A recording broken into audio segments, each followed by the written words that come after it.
During the Apollo era, NASA accumulated nearly half a ton of lunar rock and soil from 6 manned missions to the moon. Recently, for the first time in history, a relatively large sample of lunar soil was given by NASA's Johnson Space Center in Houston, Texas, for a purpose other than pure scientific research. The lunar soil was released to test its properties in making concrete as a possible future building material for a lunar base. The investigator receiving the sample was Dr. T.D. Lin, who works for Construction Technology Laboratories in Skokie, Illinois.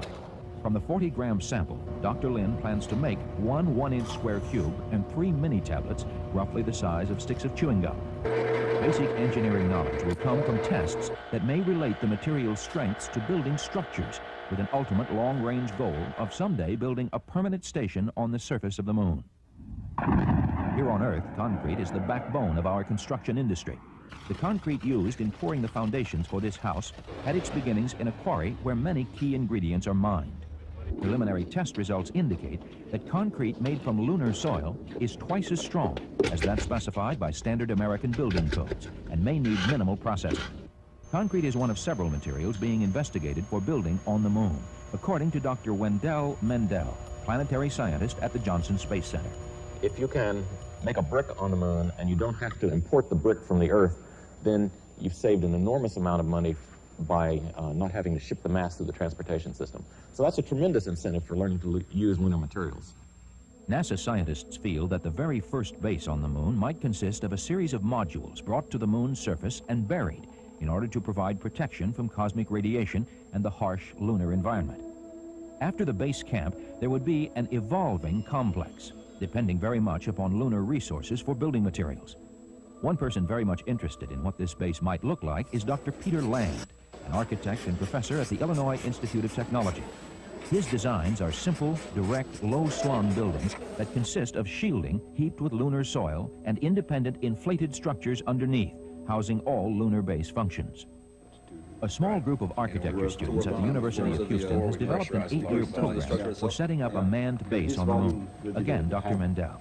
Using that scenario, they're beginning to work on point designs of architectural problems, and they hope to make that scenario and keep it consistent over a period of years so that other students in the department in future years will take it and build on it. And we look upon that as a nucleus of a very creative effort that will contribute a lot to our thinking about how to live in space.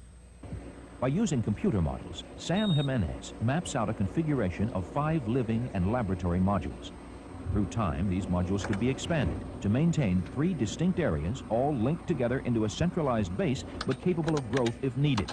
Clusters of modules act as a foundation for larger inflatable environments that could be maintained for living quarters, experiments, as well as energy and crop production.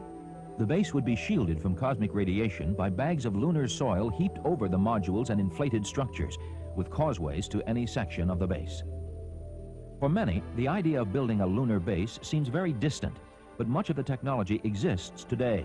When NASA's space station is in place, these pioneering efforts in engineering and design may become a reality by helping us establish a manned lunar base sometime in the 21st century.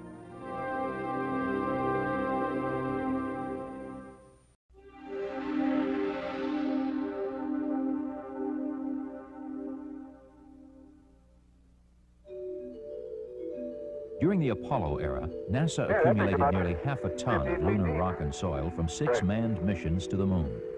Recently, for the first time in history, a relatively large sample of lunar soil was given by NASA's Johnson Space Center in Houston, Texas, for a purpose other than pure scientific research.